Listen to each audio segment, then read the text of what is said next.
مثلا شوکت الملک بیرجندی اگر اراده میکرده است که مثلا گندم را بفروشد، همین رعیت کاری نبوده این وسط. یا تو خود همین کتاب هست امیر افشار مثلا دعوتشون کرده بوده و غله‌شون رو تامین کرده بوده با قیمت بالاتر، مجانی که نمیگرفتن اینها، خودمون کردیم.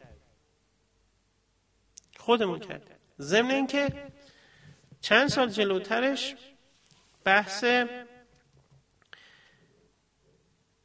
آفتی بوده که تو کل ایران شایع شده بوده، ملخ‌ها به مزارع حمله کرده بودن. حدود 18 ماه هیچ بارندگی تو کشور صورت نگرفته بوده. تو خود همین کتاب هست که 1.5 سال توی مشهد باران نباریده. صفحه 70 همین کتاب عرض میکنه.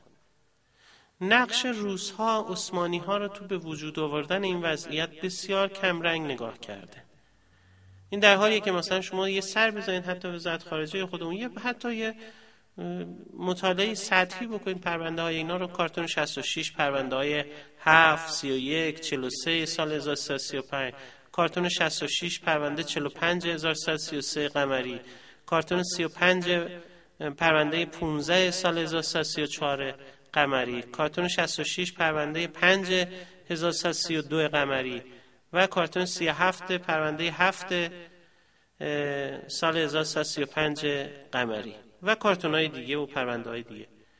نقش اونها خیلی کمرنگ تو این کتاب دیده شده که اینها قابل توجه هست، ولی عمده ترین نقش رو خود ایرانی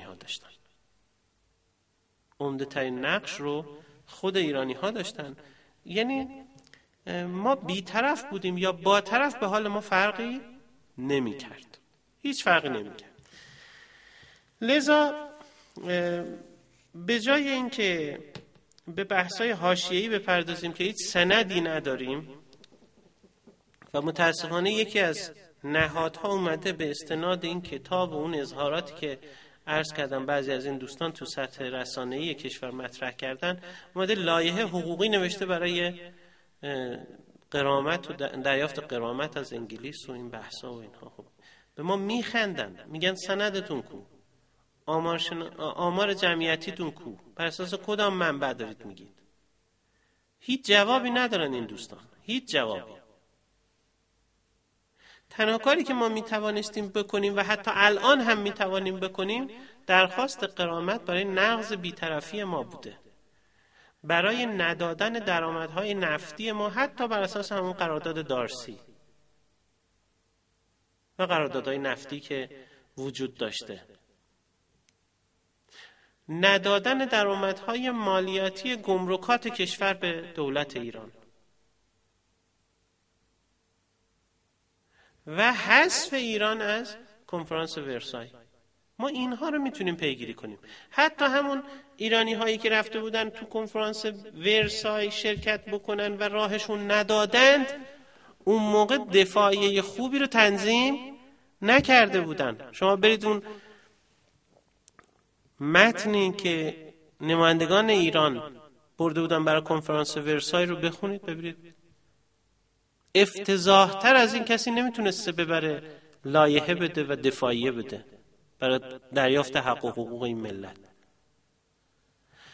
ببینید توی این که انگلیس به ما ستم کرده است و ظلم کرده است هیچ شکی نیست، ولی در راستای اعاده حقوق ملت ایران بایستی با یک مبانی درستی، با یک بررسی تاریخی درستی، سندی درستی ما بیایم وارد بشیم.